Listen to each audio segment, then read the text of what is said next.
Hello students, आज की class में हम लोग देखेंगे फ्यूचर कंटिन्यूअस टेंस। इसका डिफिनेशन ये रहेगा कि the form of the verb which shows an action will be going on in a specific time of future is called future continuous tense. इसका हिंदी देख लिया जाए तो इसका हिंदी यह हो जाएगा कि क्रिया का वह रूप जिससे पता चले कि फ्यूचर के कोई खास समय में कोई एक काम जो है ना जारी रहेगा, कोई काम जो है होते रहेगा। क्रिया के उस रूप को फ्यूचर कंटिन्यूअस टेंस कहेंगे। फिर से देखिएगा, क्रिया का वह रूप जिससे पता चले, जो दिखाए कि फ्यूचर के कोई निश्चित समय में, कोई स्पेसिफिक टाइम में कोई एक काम जो है जारी रहेगा। क्रिया के उस रूप को फ्यूचर कंटिन्यूअस टेंस कहते हैं। एग्जाम्पल देख लीजिएगा।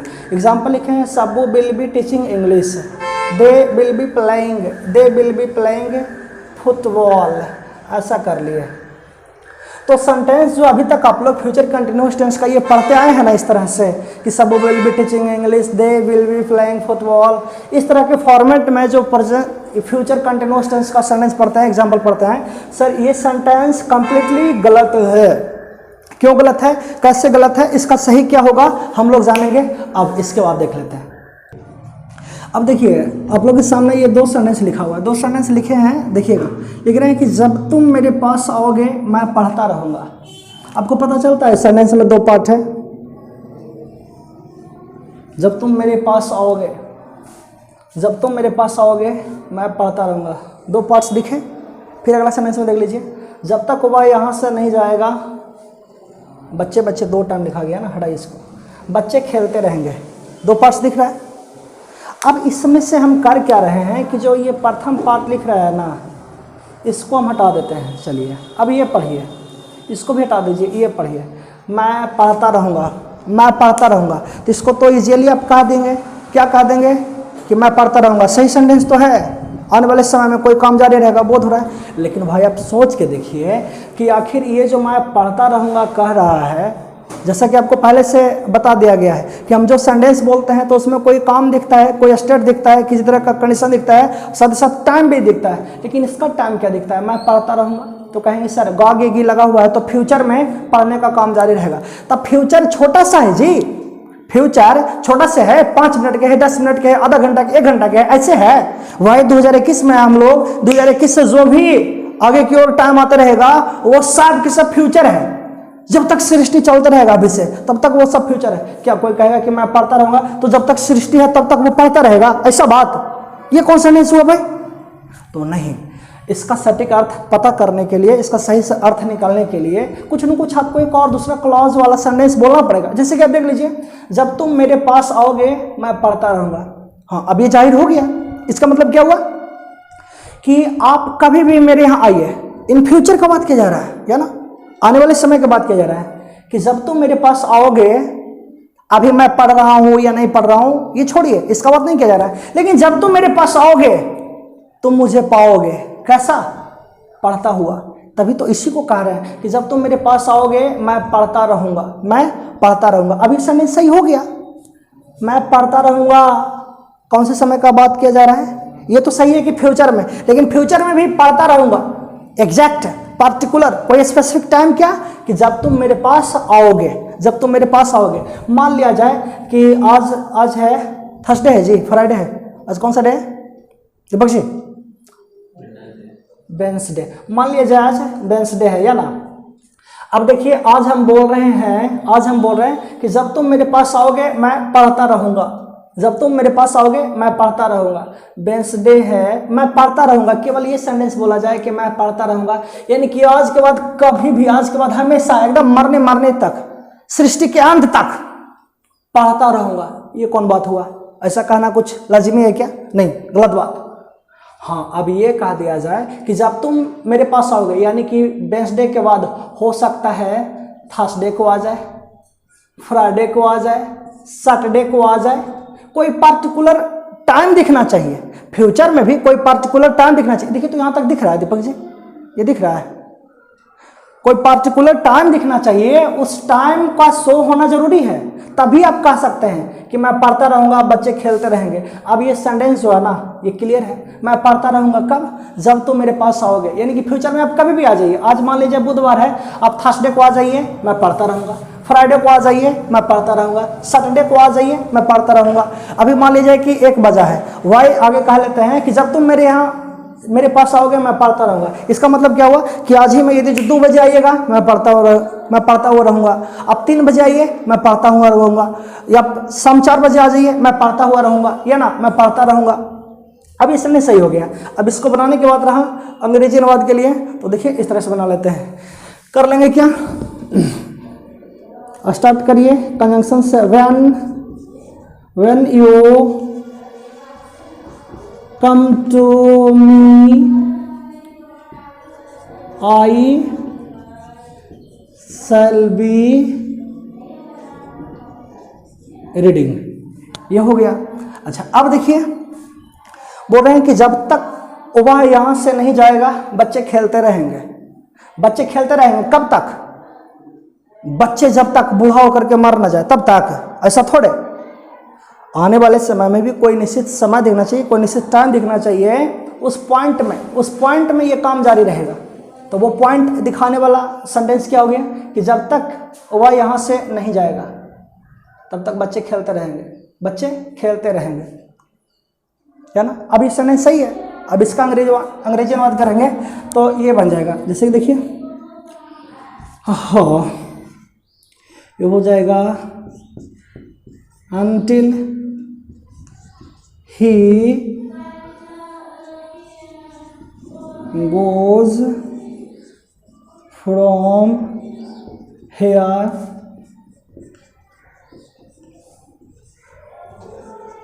the children will be playing। अब देखिएगा, समझ सकते हैं, बच्चे खेलते रहेंगे, बच्चे खेलते रहेंगे। कौन से समय की बात किया जा रहा है कि बच्चे खेलते रहेंगे? ये तो पता चलता है फ्यूचर में भी, लेकिन फ्यूचर में भी कोई पार्टिकुलर टाइम क्या है कि जब तक वह यहाँ से नहीं जाएगा। इसका मतलब कि वो जब तक यहाँ पर रहेगा ना, जब तक यहाँ पर रहेगा बच्चे खेलते रहेंगे।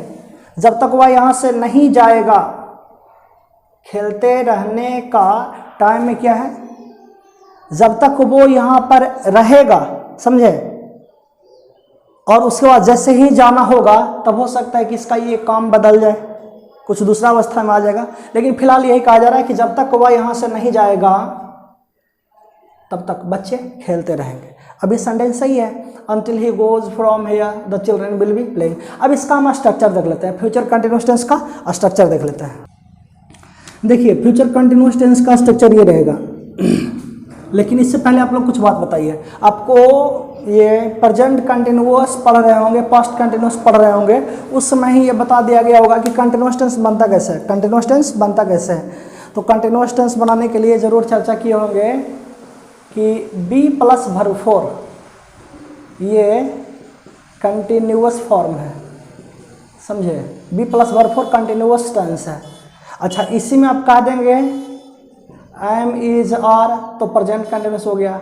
इसी में कह देंगे was were plus verb four, वो पास्ट कंटिन्यूअस टेंस बन गया। लेकिन अभी क्या हमको गाना है, किस चीज़ के बारे में चर्चा करना है, फ्यूचर कंटिन्यूअस टेंस के बारे में चर्चा करना है।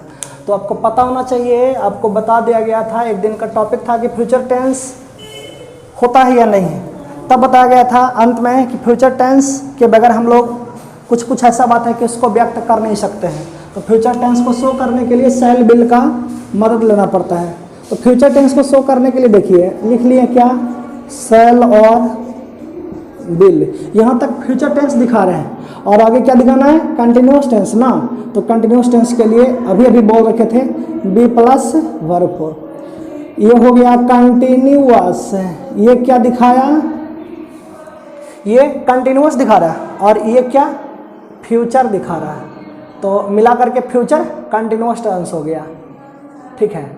अच्छा, फ्यूचर कंटिन्यूअस टेंस अकेले इस तरह के स्ट्रक्चर से अकेले सेंटेंस बनता नहीं है, इसमें कुछ न कुछ और सेंटेंस होना चाहिए। तो वो सेंटेंस जुड़ने के लिए कुछ न कुछ कंजंक्शन आएगा। कंजंक्शन ये होगा, वेन हो सकता है,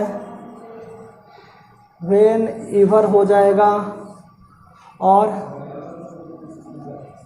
अनलेस हो जाएगा और अनटिल हो जाएगा प्लस सब्जेक्ट प्लस आ जाइए ऐसा वर्बन या वर्ब का एस या एस फॉर्म, ये चीज़।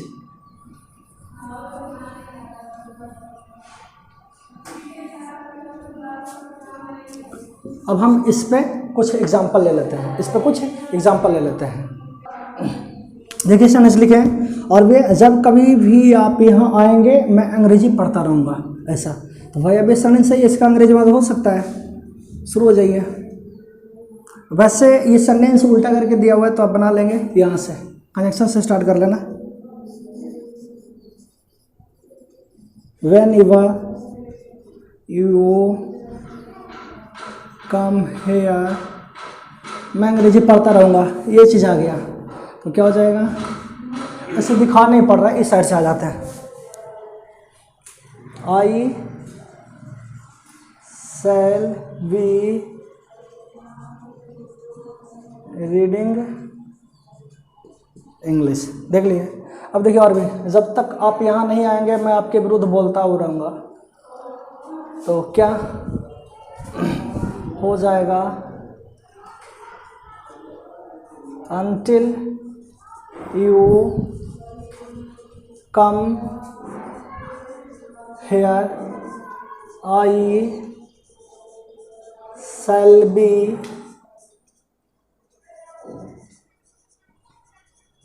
speaking against you। अभी सेंटेंस सही है। अच्छा देखिएगा, इस तरह का जो सेंटेंस होगा ना, ऐसे सेंटेंस को देख करके आपको एक और बनाने का मन करेगा इस तरह से, जो कि वो सेंटेंस गलत होता है। नीचे दिखाई पड़ रहा है, दीपक जी, ऐसे देखिएगा, ऐसे मत बना दीजिएगा आप लोग। until you don't